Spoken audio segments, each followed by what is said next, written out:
Okay, I think we're live. Good evening, guys. My name is Erik. It's the 17th of December, 8 o'clock. We're going to be doing another webinar for you tonight, Tuesday evening, and tonight the topic is going to be how to gain self-love. So we're on Facebook tonight, we're on Instagram, we are on Zoom, and we're also on YouTube. Now, first of all, my name is Erik. Most of you already know me. I see that a few people have already joined online right now on Zoom. Welcome, guys. I see Pedro here. Pedro, I think this is not your first time. You've probably been here before. Nice to have you again. Nicolene, that's fantastic to have you back again. Lee Swang, I hope I pronounced that correctly, but I think I've seen you before, so it's great to see you again. It's still summertime, and so as soon as it's winter and people stay home, I expect to see more people online. So summertime, we know it's a bit thin. Nevertheless, welcome, guys. It's great to have you. We're going to have a bit of a slow start here. I expect more people to join in. I shouldn't perhaps introduce myself, but let me do that very, very quickly. My name is Erik. I'm 56 years old. I'm from Holland. Lived in various places on the planet. Lived in the Caribbean for 10 years, Mexico, Venezuela, Scandinavia, Belgium, of course my own country, Holland, and now I'm here in Ireland since 2 years. So bear with me, my English is not perfect, just trying to do my best. And one of my passions is that I really love to pass on knowledge. I've always been looking for knowledge. I studied engineering in the past, graduated at some point, but then I felt like, it wasn't really my thing. My thing wasn't really to push around services, push around objects, and I felt much more involved in making friends and acquiring knowledge, having this quest, this search for knowledge, and then pass it on to others. The wood old philosophy there, like seeing how we could help each other. And at some point, I started running into trouble. I had difficulties making phone calls. It was almost a phobia for me. That was something that caused me tremendous difficulty. Just like, some people might feel, they feel like really stressed out when they have to go and see a doctor or a dentist. And I had that thing amongst others with making phone calls. Up to the point where I realized it started to ruin my life. And as you can imagine, if you have to do something that you don't really like or that you don't really want to do, and then you start to consider that you have limited options. And like, okay, so then what else? I found myself in dire straits, and I knew this was something that I had to resolve. There were some other things that I wanted to be good at, which was like public speaking, something I couldn't do before, let alone doing webinars. And so I was on my personal quest to find answers, to find solutions. So tonight, what I want to do is share some of these answers and share some of these solutions. So, that might be helpful to you as well. All right, so who do we have online? Anita came in, fantastic. Chantal, good to have you. And then, of course, I just mentioned the other names. So maybe, guys, after this short introduction about myself, maybe you want to share with us where are you from and why in particular did you want to join this webinar? Take a minute. The chat is wide open. So put something in the chat. Why are you joining this webinar? Maybe you have any specific reason that you're here tonight. And secondly, where are you from?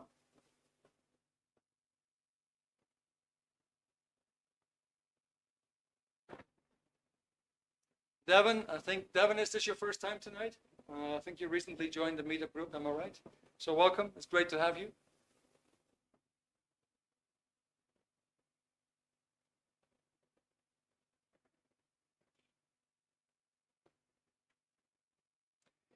All right, so what we're gonna do tonight is I always have a lot of questions, and I like this interactivity. I like to ask you a lot of questions, so just letting you know up front so you can be prepared. And all these questions are basically to help you to make things more insightful.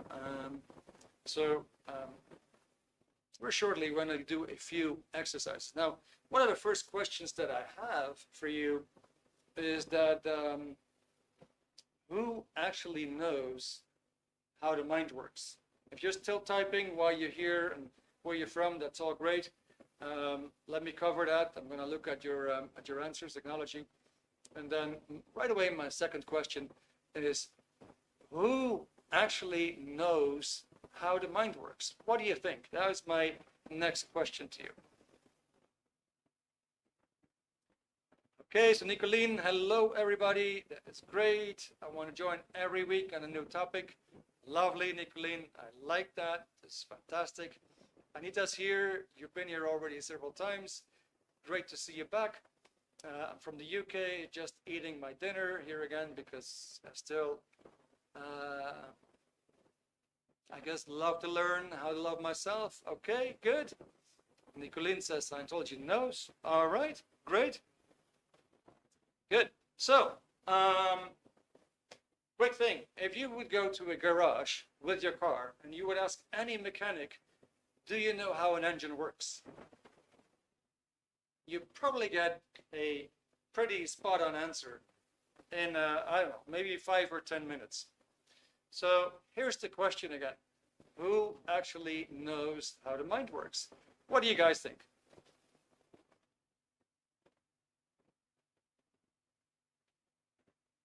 So that was your answer, right, Nicolene? Scientology knows. Okay. Chantel, hi from Northern Ireland. Okay, fantastic. I've been to Northern Ireland a couple of times already. Loved it. Very nice people. I love the scenery as well. I enjoy learning and hope to learn different techniques that can help myself and others. Great. Okay, guys. So like I said, yeah, we're going to do a lot of questions. I'm actually warming up myself. I've been doing surveys out in the streets of Dublin the whole day. I'm actually trying to present the whole thing from the cuff tonight. So just to let you know, however, I did it before, and the notes should still work tonight. Okay, good. So Anita says the mind can be strange. All right, now, so let's actually start with a drill. Let's start with a drill. You could probably remember primary school. And when I say primary school, you could probably remember, let's say, the playground. You could probably remember the courtyard. And while you're thinking at it, you might actually get some pictures. Maybe you could see the entrance, where you would actually walk in or leave the school. Maybe you can actually see the building itself. Maybe you can see the walls. Maybe you can see the windows. Maybe you get a glimpse of the classroom. And maybe you actually get a picture again of one or two teachers, right? And if we have a look at the playground, the courtyard, maybe you can see if it had a fence around it, or maybe it had bushes around it, or trees, what have you. So here's my question, guys. Who actually just got a picture? While I was telling him about primary school and what you might see, who actually got a picture in his mind, saying like, oh yeah, I recognized I was actually looking at some pictures there. I got a picture of the playground, or I got a picture of the classroom, or I got a picture of the teacher again. Who of you guys actually got a picture? Anita, I walked on the fence. Okay, fantastic. All right, thank you very much. Anybody else? Chantel, Lee, Pedro. Who else do we have here? Therese Butler, great to have you again. So who else, guys? Who else of you actually got a picture? Okay, Leah walked through the entrance. That's great. Chantel, nope. Too many schools. All right. Therese, yes. All right. Thank you, guys. Let's do a little drawing then. Anita Hemming says, yes, I could see the corner we used to sing. From in the playground. Fantastic. Good. So, just to to show you a little bit how it works, let's say that is your body.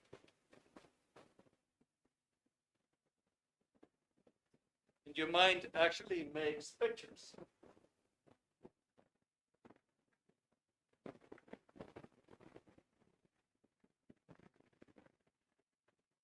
These pictures, they go a long way back.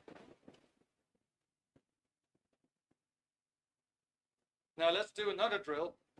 And let's imagine that you are sitting in your favorite chair back in the home where you grew up with your parents. And let's imagine again that you're in the living room. So you're in your favorite chair where you perhaps would sit as a child.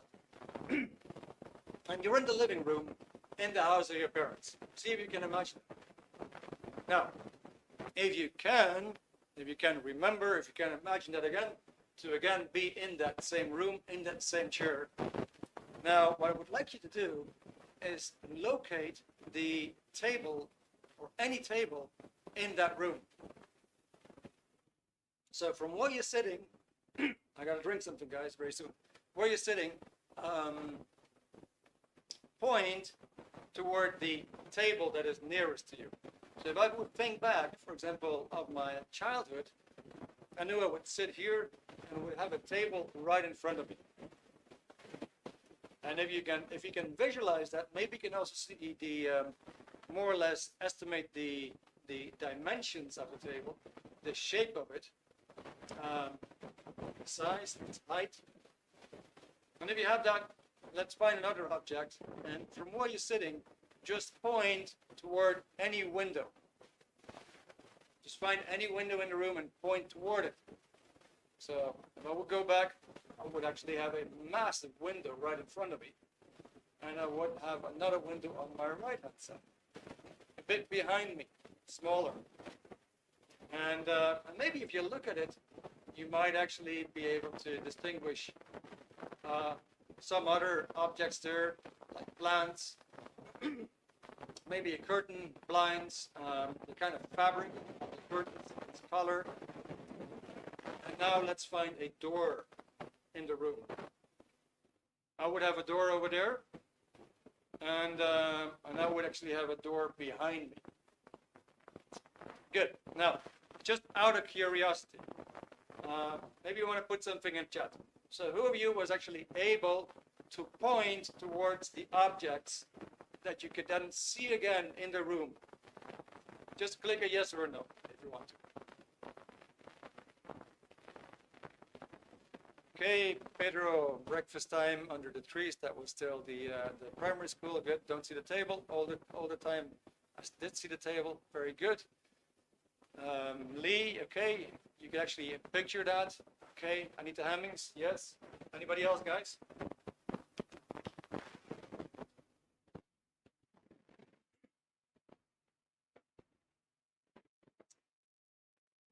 Chantal said yes, but we didn't have a table in the room. It was in the dining room. Okay, yeah. Thank you very much, Chantal. Therese, yes. Okay, good. So what does this tell you? This actually tells you that these pictures are three-dimensional. Right? These pictures are three-dimensional. So you think about something and it just appears in space. It's quite vital to recognize that actually it appears in space. You would say, well, there's a table right there. There's a window over there. I had a door behind me. I had the kitchen in the back. I had a TV over there, for example, right? So it shows you these pictures actually have dimension. There's a lot of stuff in these pictures. You could actually scan them. You could, like, let's say you could scan the whole room, every square inch, and you would say, you know what, that part of the room used to be a bit darker because the sunlight would come in from there, and there used to be a shadow right here. And that part of the room used to be a bit fresher. That part of the room used to be a bit warmer. And you know, we had this unevenness in the floor, and we had some scratches over there. And perhaps the paint was coming down on that wall, or I don't know, you know, all kinds of things that you would have spotted and noted. And if you basically go around in the room and you find all these details, then you get an idea how much information is actually stored in that single picture. You could look at a table again, and then you could actually see what shape it had, what curves it had, what height and what dimensions it had, what kind of paint it had. And you could look at a TV and say, you know what, I clearly remember that the size of the frame was about this, and the on-off switch was in the back, and it had an LED in the front to indicate if it was on or off, right? So there's a tremendous amount of information in these pictures. Now, interestingly, if you find out what it is stored in, that's absolutely baffling, because it appears that it isn't stored in the brain. Now, so psychology has basically put the idea forth that that all the memories are in the brain. And I'm just putting a cross there because it doesn't seem to be that way. Because you didn't say, well, the TV is over here, and the window is over there, and I have the kitchen in the back of my head, and I have the door just next to my temple. You didn't do that. Actually, you pointed about you. So apparently, there's a bit more going on than just the functionality between your body and your mind. Now, here's another question for you. Who do you think is actually looking at these pictures? Who do you think is looking at these pictures? Go ahead. Chat is open. I have a fantastic tea. I have 4 bags of ginger tea in there now, because I topped it up. And I got quite some shots of cayenne pepper, cloves, honey. So yeah, that's my that's my mixture for tonight.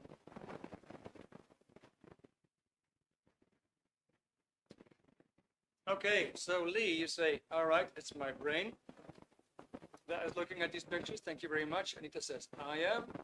Nicolene says, I am. Nicolene just said, wow, all right. Interesting, okay. Interesting, what made you say that? So, okay.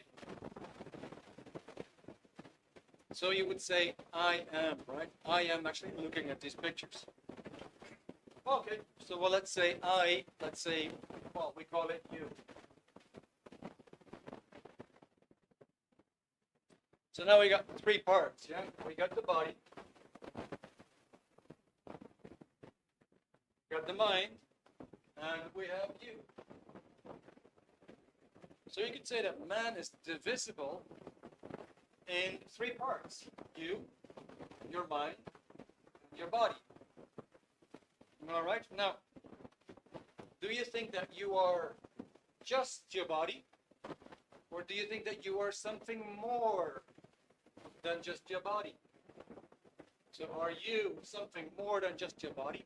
Or are you simply your body? What do you think? You think it is more, or do you think you're simply your body? Is that, we're doing a lot of questions tonight. Oh, wow, for my drink. Yeah. Okay, fantastic. Chantel, my soul. All right. Thank you, Chantel. That's great. All right. More than only physical. All right. A combination of mind and body. That's great. Anita, possibly more. Fantastic. Thank you very much. Okay.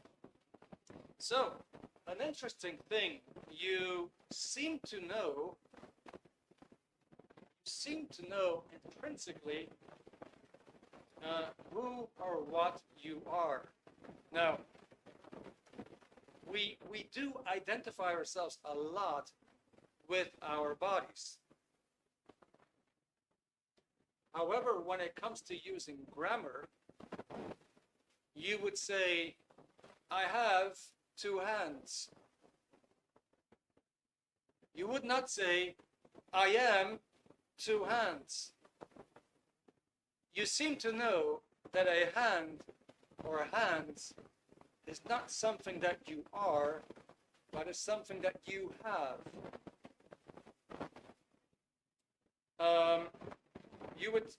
You would also indicate by grammar that a mind is something that you have. You would not say, I am bad memory. You would say, I have a bad memory. Right? And when a body part is hurting, you might say, my arm is hurting. Or my arm hurts. You almost never say, I hurt. When you do say, I hurt, it is usually emotional. In other words, not physical. So emotional is mentally hurting, not physically hurting. And you would say, I hurt, I feel hurt. All right? So we're not really going into this, but we could say that you are a life force.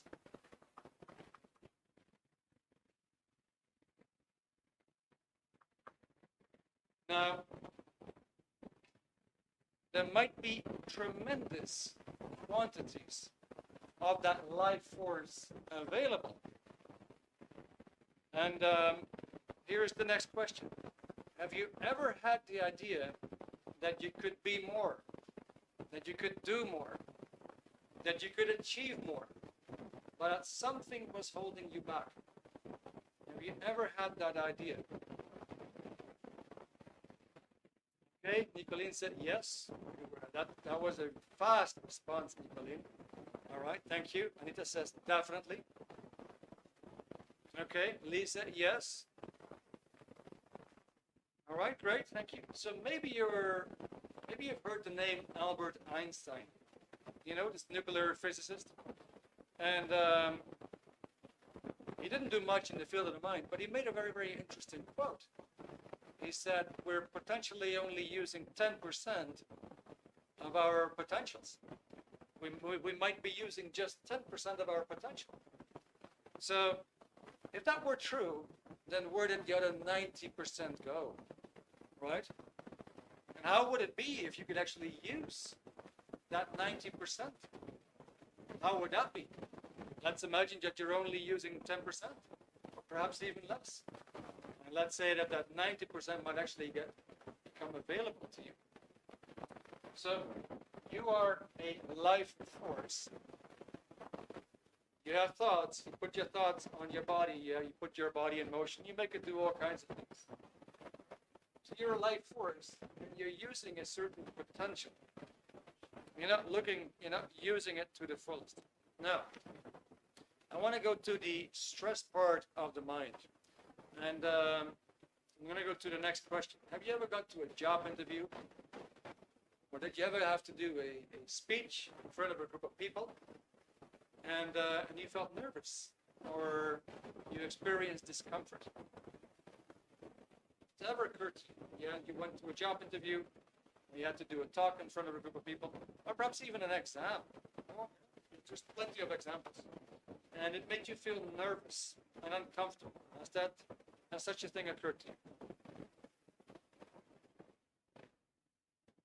Lynn says yes, thank you. Anybody else? Anybody else ever felt nervous or really uncomfortable during a job interview, exam, or doing a speech?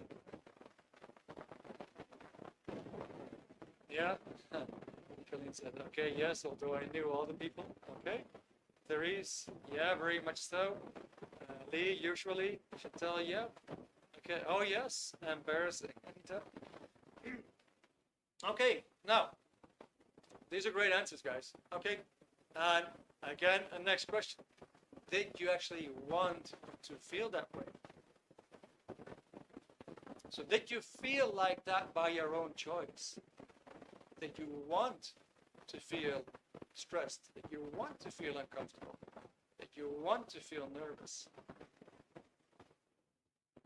No, exactly.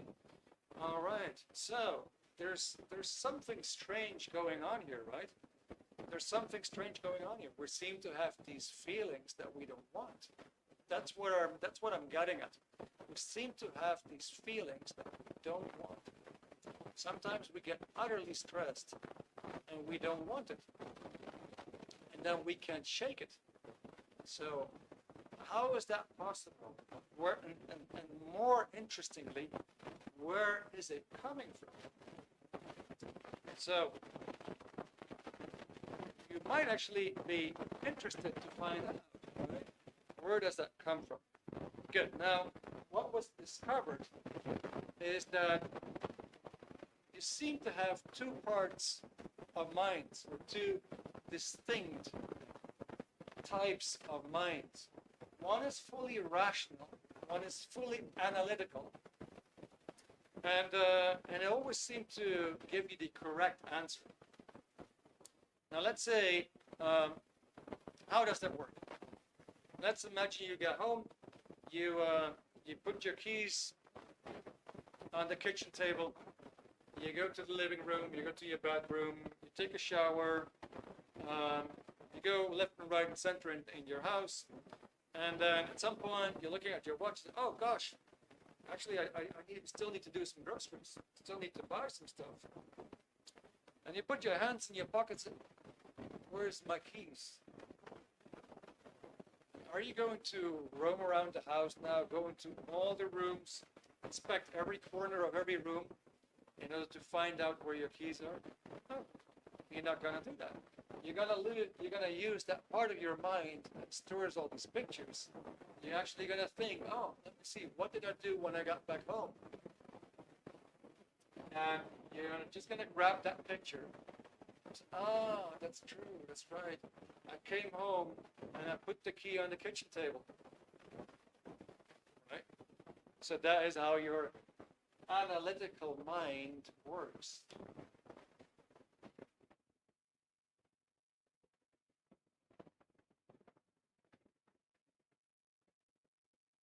You simply use these pictures. These pictures are nicely stored in time.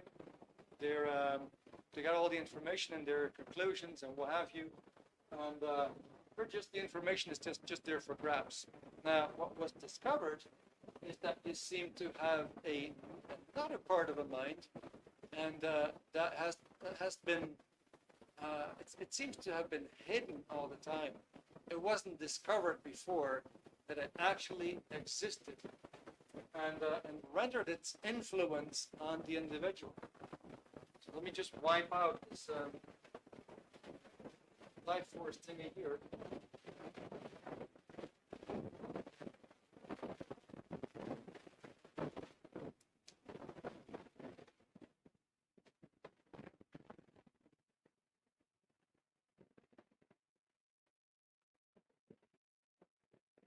So there's another part of your mind that stores all the pain and losses.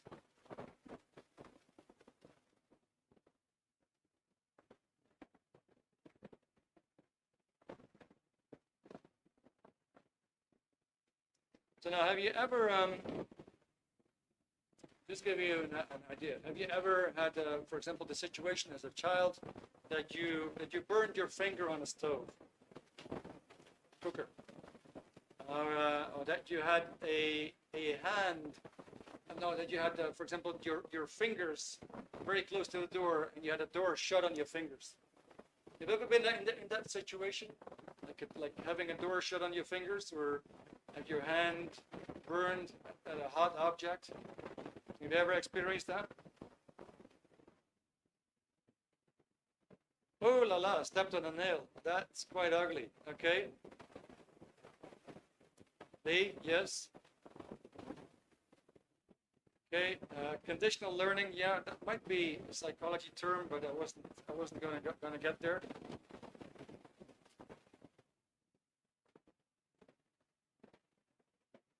But I assume, Chantal, that something similar happened to you. Good. Now, what would happen? What would happen if you see a nail on the floor again? Or kind of like inadvertently, you move your hand very, very close to the stove. Or inadvertently, you move your hand very, very close to the door opening, and you're just becoming aware of that. What are you going to do? Are you going to pull your hand back? Or are you going to remain calm and just leave your hand very close to the door opening or very close to the hot surface? What would you do? Would you pull back, or would you just leave it there?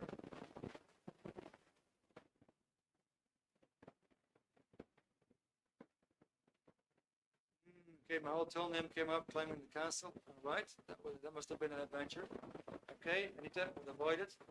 Nicolene said, be cautious. All right, Lee, keep distance. All right, in other words, thank you guys. In other words, it seems that there is a kind of like a force that seems to force you away from things. Kind of like in an effort to protect you, right? It kind of like it forces you away from things. Now, if you actually be in a condition where that situation might be really life-threatening, because you're about to burn your hand, or you're about to have your fingers chipped off, or step on a nail again, you would say, well, logically, there's some value in that. There's some value in that I would have a mind that warns me and that signals me, and it signals me with stress or even pain,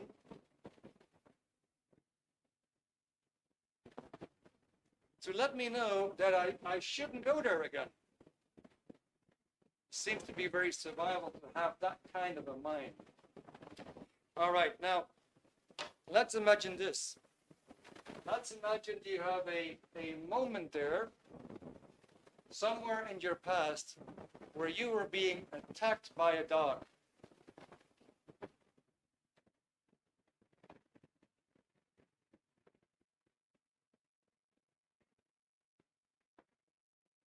Let's say it was a very, very painful, very frightening moment. So that pain and that fear has been recorded in your mind. There's some negativity, some stress is also part of the recording.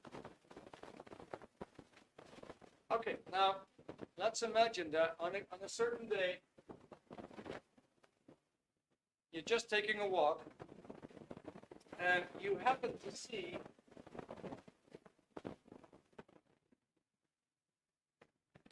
a very, very similar dog again. Very similar dog as the dog over here. What are you going to do? How are you going to respond? What do you guys think?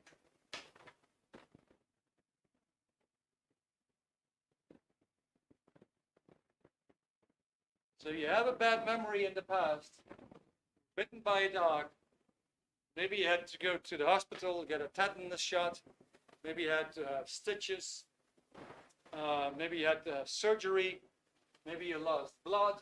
Maybe you were crying. You were really in fear of your life. It was a very, very frightening moment.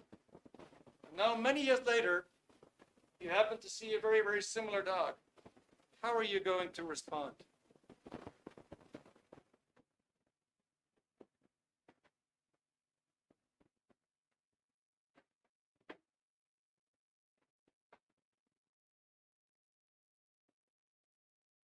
Okay, why is everybody afraid of spiders? Chantal said, I'm not Nicolene. I had a tarantula as a pet when young.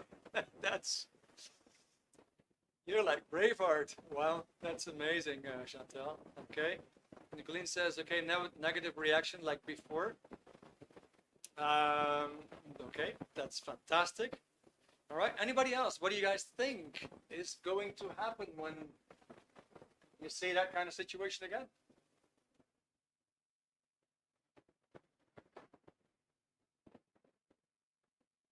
You've been in a very, very bad situation before with a certain dog. Now, many years later, you might actually see the same dog again. What is going to happen? How would the average person respond? Let me ask you this. Maybe not you, but how do you think the average person is going to respond? Walk on the other side or turn back, right? Okay. Nicolene says reactive mind kicks in, all right. Chantal said be cautious. Have the memories that traumatize you again. Okay, fantastic. All right, so technically what would happen is this. It seems that you're going to take this information here. You take that whole recording, that film, so to speak, and you place that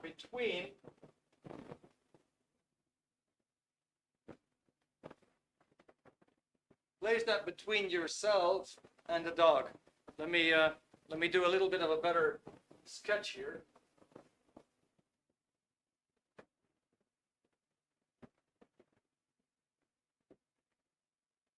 So if you would look,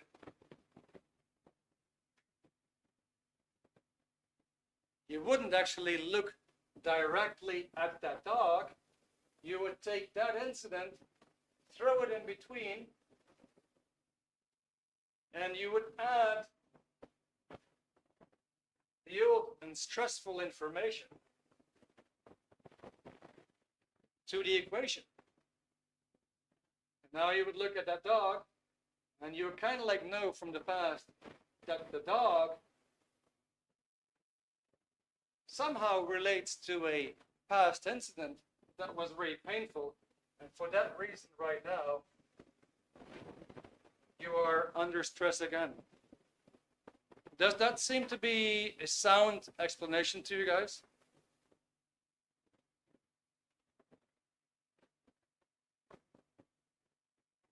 Does that make some sense?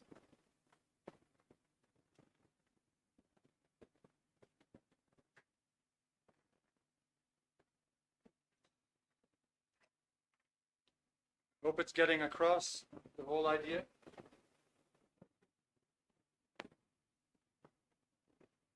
Just to find out if you guys are tracking. Yeah? Does that make sense that you kind of like involve, even though if it's kind of like long forgotten, that it's still active, it can kind of like come back to present time again and add to the new situation. That makes you become a little bit irrational, because this might be a very sweet dog, yet you're looking at it in a very traumatized way perhaps. Maybe you want to run away. Maybe you want to do a big detour and avoid it. Maybe you want to turn around and walk back. Yeah, makes sense, right? Okay, good. Well, thank you. That's great.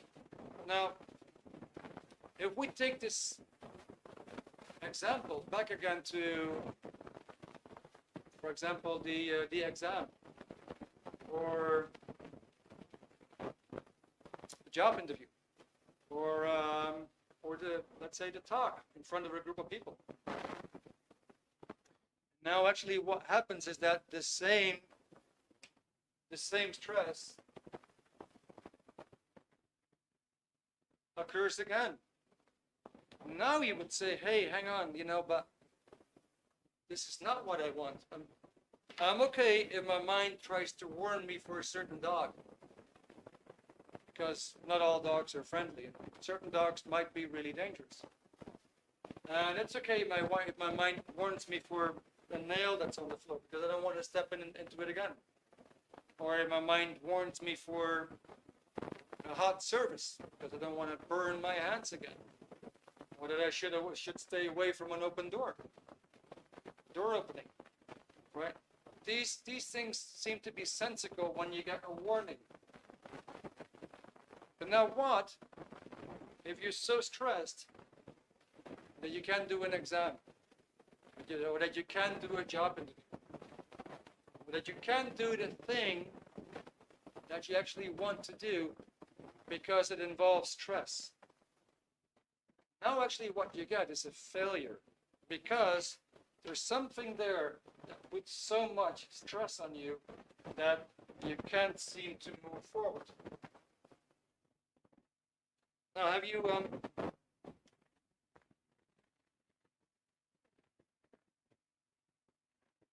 just to make that clear, have you ever seen that you really wanted to do something in life, and you felt you simply couldn't because you're almost succumbing from the stress? I give that example at the beginning of the webinar where I said, like, I had tremendous difficulties making phone calls. And I would almost succumb. I would get those butterfly feelings all over, up to the point where I felt like, gosh, I'm just going to pass out. I'm going to faint here. I can't do it. I was associating a phone with, if that were a phone, I was constantly associating a phone with something horrible that might happen. And then as a result, I couldn't make a call. I couldn't do my job. I would go home stressed. I would drink. I would not be able to sleep. I would have a stressful night. I would have a stressful day in the next day. And then as a result, I couldn't really have a partner, a family. I could just see my whole life go to pieces. Because of that single thing, I couldn't make phone calls. I did have a desire to do it. I just couldn't. Okay, now, by the end of the webinar, I'm actually going to tell you how I handled that and how I actually turned around. Now I love to be on the phone. So the technology is here today in the field of the mind that you can actually achieve your full potential. Now, but back to my question. Have you ever had this desire to succeed in a certain way because you had a really you had a real survival type of plan, something that was your ambition and you really wanted to go for it, but yet you found yourself procrastinating, and you found yourself postponing these things, and you found yourself like, oh, I'm so stressed, I'm not going to do it now. Maybe you want to ask for a raise and you felt like, oh, I can't possibly talk to my boss. Or maybe you went to a bar and you saw a guy there, or you saw a girl there, and you thought, oh my God, he looks so handsome, or she looks so beautiful. I would love to talk to this person. And I said, but I don't feel certain enough to do so. Did you ever run into this kind of situation where you felt like, this is what I want to do, and then you felt, no, that is not possible for me. I won't be able to do that. Made my point clear? Okay, Lee said, I haven't prepared it well yet. Okay, maybe you can let me a little bit, maybe you can elaborate on that a bit more, Lee? So did you ever, this question is for all of you, did you ever run into something that you really wanted to do, and your mind told you you couldn't get it done, you couldn't even do the first step? It just seemed to be impossible to do this. In other words, it kind of like made you a spoil sport. You couldn't participate. You felt like you couldn't possibly do this. All right, Nicolene, stop smoking. Okay. It's a good answer, but I'm looking for something heavier, something bigger, something that's like an ambition that you have, but you seem to you see bears on the road, and you go like, then I have to talk to people, I have to convince them, all kinds of considerations why it couldn't be done. Anybody, any ideas?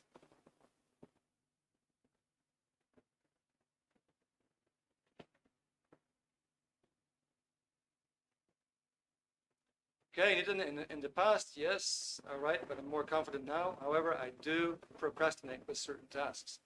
Okay, good. That's a good answer, and that's, you know, that's where we want it to go. That means that if you procrastinate, you might postpone it till tomorrow, and then you might postpone it again, and from one day becomes another day, becomes another week, becomes another month, and this could actually go on for a lifetime, not doing the thing you want to do. Okay, Nicolene, yeah, sometimes studying brings stress. Good. Okay, guys. Just wanted to indicate, you know, there might be something there that you want to do in life, just that the action itself seems to involve stress, and therefore you would postpone it, not do it. That was the only thing that I'm getting at. Basically, then, what you get is a failure.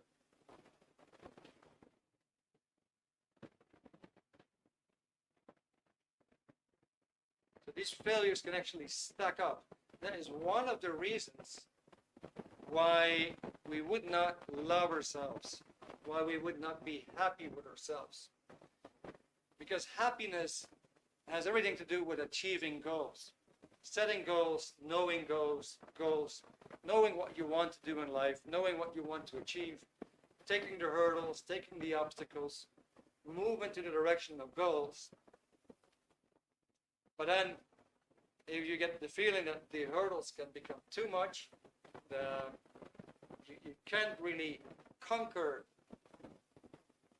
that, or you can't really, you know, these hurdles seem to be insurmountable, and just something there that holds you back. You don't even know what it is, but there's something there that holds you back, that prevents you from seeing these goals or reaching your goals. That's what I mean. Something there that holds you back. Good. Now, maybe we can turn it around. Maybe you can just turn it around. Maybe you have seen that that there were certain things that you should not do, but then somehow you couldn't stop yourself. And what do I mean? Well, let's say you take the employee and he took some money out of the cashier.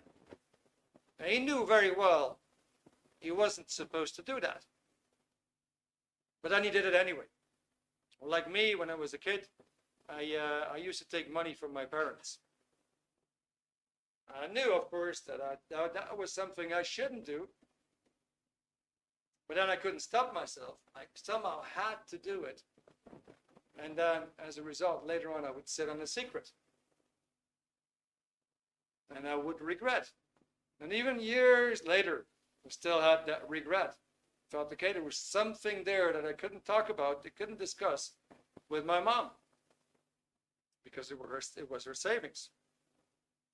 Or maybe you feel like, you know, I really should stop smoking, but I can't. And every time I do smoke, I feel guilty again. I regret. Maybe you've been in a situation where you've been sleeping around with people without really being in love with the person. And maybe you told yourself, you know, I should stop this. I should stop this because it actually makes me feel bad.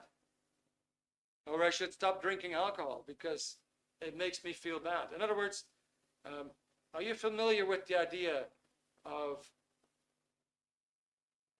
doing things that you know are actually harmful to your moods, to your emotions? Are you aware of the fact that you have been doing things, or that you're doing things, or that you have done things in the past that you clearly knew that you shouldn't be doing that? You nevertheless did it,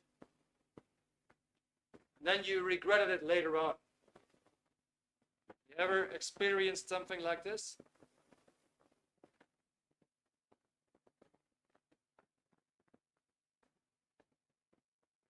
Okay.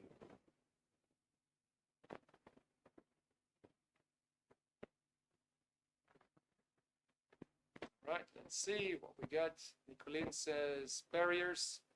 Yes, and then I think I go on my bike more often to do sports. All right, good. So, two interesting phenomena here, right? The first one is that if you want to achieve something in life, something seems to get into the way often and causes you stress. And then you're not doing the thing that you really want to do.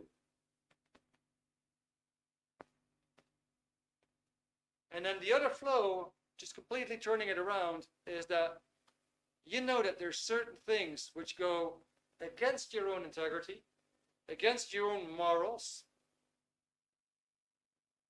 against knowing better, knowing that, okay, well, I shouldn't engage in these activities, but you can't stop yourself. You have to do them.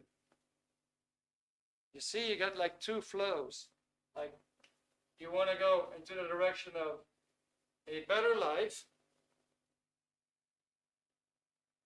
and you want to get out of that comfort zone, do better, and then something there causes you stress and kind of like stops you in the actions. Okay, no, I start to feel so uncomfortable, I'm going to do something else. Simple example, like do a dentist visit and you get all that stress. Okay, no, I'm going to make an appointment for another week. Well, that is a simple thing. What if you want to go and talk to your boss and raise your salary? The same thing is going to happen. Well, maybe you want to be an independent, and then you have all this stress like, oh, I possibly couldn't do that. You might have all kinds of considerations. All I'm getting at is that maybe you want to get more out of life, but you're stopping yourself. And then the other direction, we get this. There's certain things which are really harmful to you. Now, I have these thoughts, but I shouldn't be doing that because it's actually harmful to me. And then there seems to be a voice there, or seems to be something there that tends to push you to do it anyway. Have you seen that? Just that mechanism. You want to do something, but you're full of doubt, so you stop yourself. There's something that you definitely don't want, and it seems to be happening. Have you seen these two things happening in your life, occurring again and again and again?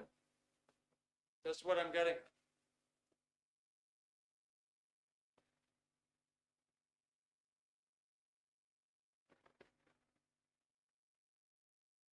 This says, okay, it's a form of anxiety. Nicolene says, I don't know. I'm not sure if I can elaborate on that a little bit more. Let me give you a simple example. So this is planet Earth, right? Who of you has ever told a lie? Who of you has ever told a lie?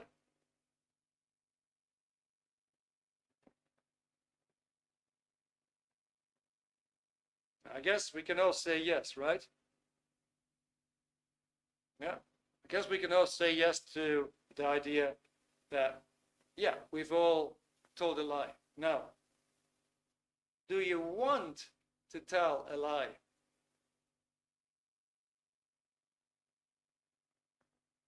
And then you would say no. All right, so what makes you tell a lie? What makes you be dishonest and not handle it with the correct communication? In other words, what makes you do something that isn't really you, how you ought to be? Straightforward, honest, right? There's something there that seems to impulse you to tell a lie. Why are you late? Oh, there was a traffic. And you say, well, I know that if I would have set the alarm a little bit earlier, and if I wouldn't have snoozed it again and again and again, I would have been here in time. but you didn't tell the truth. Instead, you told a lie. So there was something there that impulsed you to do the wrong thing. You see what I'm getting at? There's something there that just impulsed you to not be you, but to be something else than you. And then the moment you really wanted to be you, there seems to be something there that was a distraction, or that gave you these considerations that you might not be good enough, that you couldn't really do it, that you're perhaps too inexperienced, or all kinds of negative considerations. Now, maybe you can give me an idea of a negative consideration that you have about yourself. Something like, I'm not good enough, or I won't succeed, or I'm not talented, or even I didn't have enough education. Do you have a certain consideration in your mind that tells you that you can't really make it in life? Do you have such a thing? Are you aware of such a phrase, or even more phrases that seem to come back again and again in your life? Like a feeling.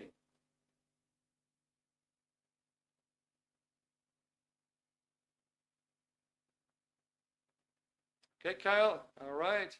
Yeah, no problem. You're a bit late. That's fine. I've seen you 20 times already, so that's great. All right, Anita, I have a lot when I was younger, not now. Okay, can I remember the lie? Good, okay. All right, my conscience is not really the same, not the same really as common people. Okay, good, I got you. Yeah, just trying to get something across here. Now, the main thing I'm trying to get across is that whenever you want to achieve something in life, and it is bought by your mind, you get a failure. And whenever there's something that you don't want to be, and then you do something that you regret, you get failure again. So in both cases, you're not really being you. That's all what I'm trying to say. Now, I hope I made my point somehow. If you want to know more about the mind and how that actually works, I actually would recommend that you read this book, Dianetics. Now, Dianetics means through the mind. It comes from two Greek words, dia, meaning through, and netics, from the Greek word nous, meaning you as a life force or your mind. You could also be described as a soul, a spiritual being, however you want to interpret that, right? So the title then means Dianetics, through your mind, or what your mind does to you, how it can make you feel miserable, how it can make you feel incompetent, how it can make you, well, how it can create that lack of self-love, self-respect, lack of self-confidence. It's called Dianetics, the Modern Science of Mental Health. This is actually an international bestseller. It is the only book on planet Earth today that accurately describes how the mind works and what it is that holds you back, and why this seems to be happening again and again and again and again. Finally, how you can fix that. Now, it's an amazing book. Sold more than 22 million copies. You can actually get it in 52 languages. You can get it in Chinese and Arabic and Spanish and Portuguese, Korean, German, you name it, it's there. You have a glossary in the back with all the hard to find words. And then basically, one part of the book is all about how does your mind work? What is it that causes you problems? And how do you fix that? And the other part of the book is actually the method, the practical part. How do you apply it to get results? Now, let me read you a quick quote. And that is Dianetics, the all-time self-help bestseller. If you ever felt there was something holding you back in your life, ruining your plans, stopping you from being who you want to be, you are right. The fact is, there is a single source of all your problems: stress, unhappiness, and self-doubt. It is called the reactive mind. It is the hidden part of your mind that stores all painful experiences and then uses them against you. Dianetics gets rid of the reactive mind. It is the only thing that does. Now, so for example, in my case, the telephone phobia, completely handled with Dianetics. Speaking in public, completely handled with Dianetics. And I could actually go on and on. So what we have for you tonight as an end-off promotion is that we have that book for you tonight, Dianetics, which is normally 20 euros. And then it comes with another booklet on integrity and honesty, which is actually an additional tool to help you quickly to help other people and even yourself to find your own integrity, your own honesty, your own truths.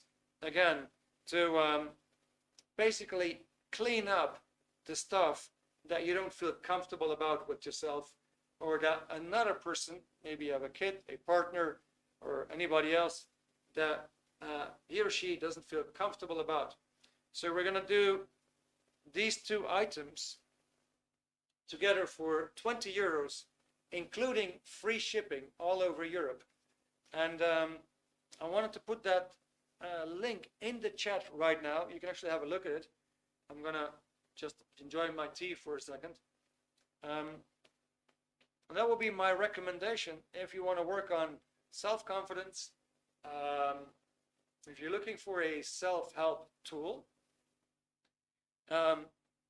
if you feel that, yeah, you know, there might be something true to that statement, I might be only using 10% of my potential, I want to reach more of my potential, then I can tell you that is actually your book.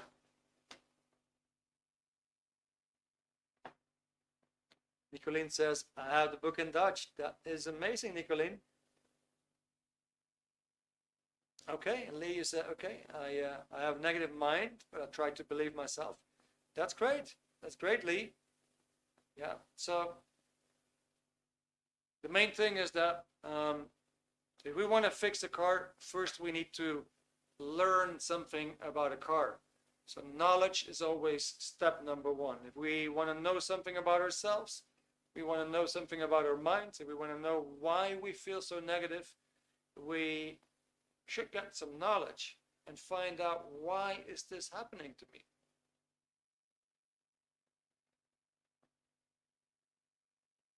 Okay, Anita says, everything I touch, I destroy. My father used to say this to me when I was younger, and I still hear him saying now. Okay, so work extra hard. All right, Anita, thank you for being so frank and open on that. That's much respected.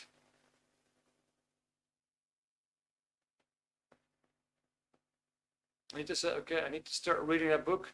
I had it for a while now. I need the integrity and honesty booklet though. Okay, good. We can arrange that. So we have two people here, guys, who already have the book, which is Anita and Nicolene. That's great. I'm number 3. I have it myself. I just read it for the 3rd time.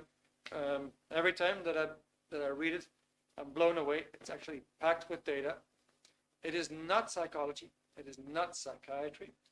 And actually, psychology and psychiatry don't really have a good name, for the reason that it doesn't really work. You cannot truly improve self-confidence with psychology and psychiatry. You cannot raise IQ, in other words, make the person smarter. And you cannot make a person more competent, which is like you handle a part of the mind so that he now can do something that he couldn't do before. That will be competence. Yeah, if you find a way to handle your fears, and actually with Dianetics there is a technique to erase that even, and that's permanent. It won't come back. It doesn't erase your memories though, but it just erases the fear and the painful part that's contained and stored in these memories. Once that is nullified or deleted, the competence comes back to you. Also your confidence. Guys, I'm very sorry. We're a bit over time, and I had to do the whole thing out of the cuff. I realized that I had not really had my dinner tonight. I felt a bit like, oh my God, I feel like a weak potato. I hope we got it across and that you actually got some information tonight. Is there any questions from your end? Any questions about what we covered tonight?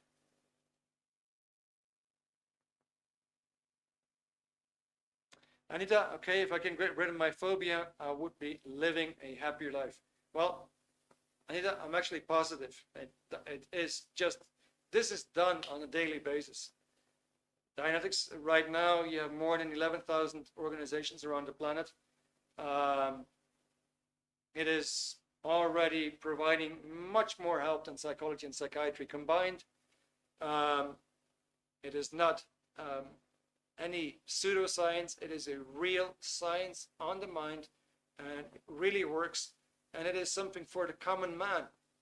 It is something that, just like if you want to study a car, you pick up a manual, you start to read it, and you start to understand a car. Provided that the manual is written for a layman, right? And with Dianetics, you actually have a manual for the mind that's written for a layman. Anybody can understand that. And with it, just by reading alone, you will get many, many realizations. And some of these realizations will already help you to be less stressed and less worried about you. Then you can start with the practical part and actually start to make real progress. Yeah, Nicolene, thank you. We'll have a nice meal, that's for sure. Okay, guys, any other questions? Pedro, Lee, Chantel. Anybody here who would actually just like to come forward with a personal question for me? Maybe it's not something that you want to put into the group, but maybe you have a personal question. If that's the case, just say yes. I'll be happy to give you a ring or send you an email. You could elaborate on that.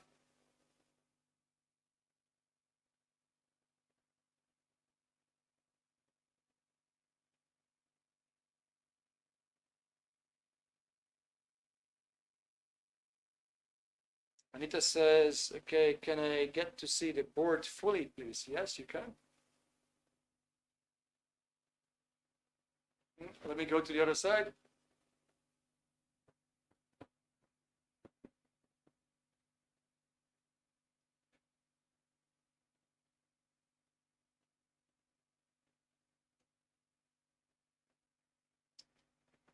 All right, guys. So if there's no more questions, thank you so much for being here and joining us on this fantastic sunny day in Ireland. Gosh, what a beautiful weather. I've been really enjoying it today, being outside in Dublin. Yesterday it was great as well. It's a happy ending of the summer, isn't it? So I hope to see you again next week, Tuesday. I'm going to be having another topic. Not sure, maybe it's procrastination. Either way, I hope to see you again. Thank you very much for being here tonight, for your cooperation, for chatting with everybody, providing answers, and what have you. It's great. Prinsjesdag in Holland. That's fantastic. Okay. Thank you. Okay, don't forget my consultation, please. Yes, Anita, I'll get back to you. We'll do that. And for everybody else, have a great rest of your evening. Hope to see you again soon. I hope you enjoyed it, and see you next time.